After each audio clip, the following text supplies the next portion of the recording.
নমস্কার বন্ধুরা, মাছের মাথা দিয়ে মুগের ডালের রেসিপি আজকে আপনাদের সঙ্গে শেয়ার করব। সবার প্রথমে একটা মাঝারি সাইজের রুই মাছের মাথা নিয়ে নিয়েছি। হাফ চামচে লবণ, হাফ চামচে গুঁড়ো হলুদ মাখিয়ে 10 মিনিটের জন্য রেখে দেবো।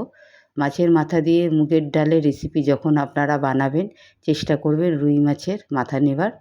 রুই মাছের মাথা দিয়ে মুগের ডাল বানালে তার স্বাদটা কিন্তু অনেকটাই বেড়ে যায়।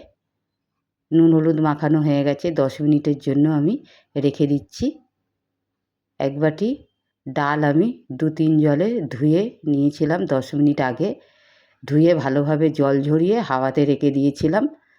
একটা কড়া বসিয়ে 1-2 ফোঁটা সর্ষের তেল দিয়ে দিয়েছি, যাতে ডালটা ভাজার সময় কড়ায় লেগে না যায়।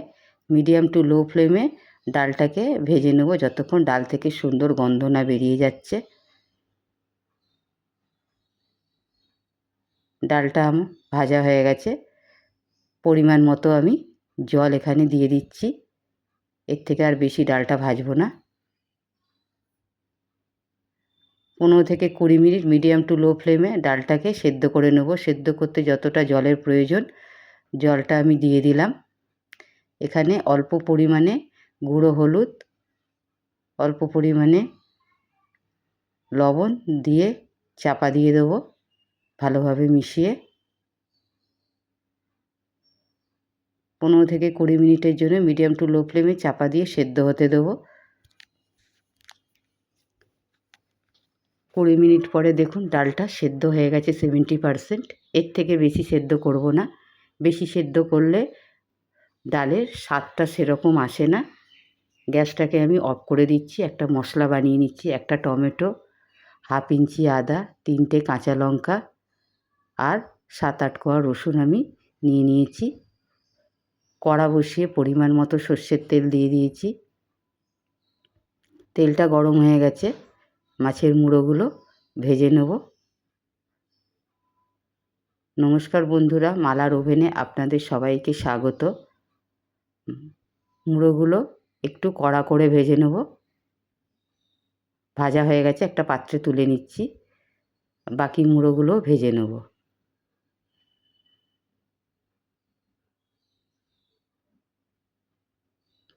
কড়ায় অল্প পরিমাণে আরও তেল আমি দিয়ে দিচ্ছি। তেলটা গরম হয়ে গেলে কিছু গোটা গরম মশলা আমি দিয়ে দেবো। একটা তেজপাতা, একটা শুকনো লঙ্কা, দালচিনি, অল্প পরিমাণে গোটা জিরে। ফোড়ন থেকে যখন ভালো গন্ধ বেরিয়ে যাবে একটা বড় সাইজের পেঁয়াজ কেটে রেখেছি, পেঁয়াজগুলো দিয়ে দিচ্ছি। ফোড়নের সঙ্গে পেঁয়াজগুলো লাল লাল করে ভেজে নেব। নমস্কার বন্ধুরা, যদি রেসিপিটা ভালো লাগে একটা লাইক করবেন, শেয়ার করবেন আর চ্যানেলটাকে সাবস্ক্রাইব করার অনুরোধ রইল। পেঁয়াজগুলো ভাজা হয়ে গেছে, বেটে রাখা মশলাগুলো দিয়ে দিচ্ছি।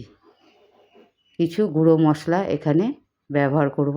হাফ চামচে জিরে গুঁড়ো, হাফ চামচে ধনে গুঁড়ো, অল্প পরিমাণে হলুদ গুঁড়ো, স্বাদ মতো লবণ দিয়ে দিচ্ছি।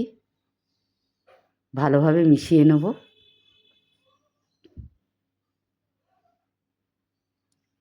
আর এখানে দিয়ে দেবো কাশ্মীরি লাল লঙ্কার গুঁড়ো হাফ চামচে কালারের জন্য। আবারও ভালোভাবে মিশিয়ে ভেজে নেব যতক্ষণ মশলা থেকে তেল না বেরিয়ে যায়। এই সময় কিন্তু গ্যাসটা আমার মিডিয়াম টু লো ফ্লেমেই আছে। দেখুন মশলাটা ভালোভাবে ভাজা হয়ে গেছে। ভেজে রাখা মুড়োগুলো দিয়ে দিচ্ছি। মুড়োগুলোর সঙ্গে মশলাটা ভালোভাবে ভেজে নেব। মুড়োগুলোর সাইজ আমি একটু বড় রেখেছি। 2-1 সেকেন্ডের জন্য ভালোভাবে ভেজে নিলাম মশলার সঙ্গে। মুড়োগুলো সেদ্ধ করে রাখা ডালটা দিয়ে দিচ্ছি। ডালটাও মশলার সঙ্গে মাছের মুড়োর সঙ্গে ভালোভাবে মিশিয়ে নিচ্ছি। আর অল্প পরিমাণে হাফ গ্লাস জল, গরম জল এখানে দিয়ে দিচ্ছি। এখানে গরম জলেরই ব্যবহার করতে হবে। ভালোভাবে মিশিয়ে 2-3 মিনিটের জন্য চাপা দিয়ে হতে দেব। 2-3 মিনিট পরে দেখুন ডালটা কিন্তু আমার হয়ে গেছে। আমি একটু গাঢ় রাখবো, ওই জন্য জলের পরিমাণটা কম দিয়েছি। আপনারা যদি এর থেকে পাতলা করতে চান তো জলটা আপনাদের মতো প্রয়োজন হিসেবে দেবেন। 1 চামচে গরম মশলা, 1 চামচে ঘি আমি দিয়ে দিচ্ছি এখানে। আমি এখানে চিনির ব্যবহার করছি না, আপনারা যদি চিনিটা খান তো ব্যবহার করবেন।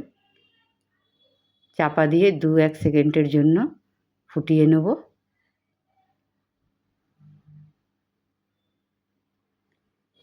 দেখুন এখন আমার ডালটা পুরো রেডি। গ্যাসের ফ্লেম এবার আমি অফ করে দেবো। ডালটা আমি থিকনেস দেখছেন আমি এরমই রেখেছি। চাপা দিয়ে স্ট্যান্ডিং পয়েন্টে 2-3 সেকেন্ডের জন্য রেখে দিয়েছিলাম। একটা পাত্রে ঢেলে আপনাদেরকে দেখাচ্ছি। দেখুন কতটা গাঢ় গাঢ় ডাল আমি বানিয়েছি। আপনাদের যেরকম প্রয়োজন মনে হবে আপনারা ডালটা সেরকমই রাখবেন। আবার দেখা হবে অন্য কোনো রেসিপিতে। ভালো থাকবেন, সুস্থ থাকবেন, নমস্কার।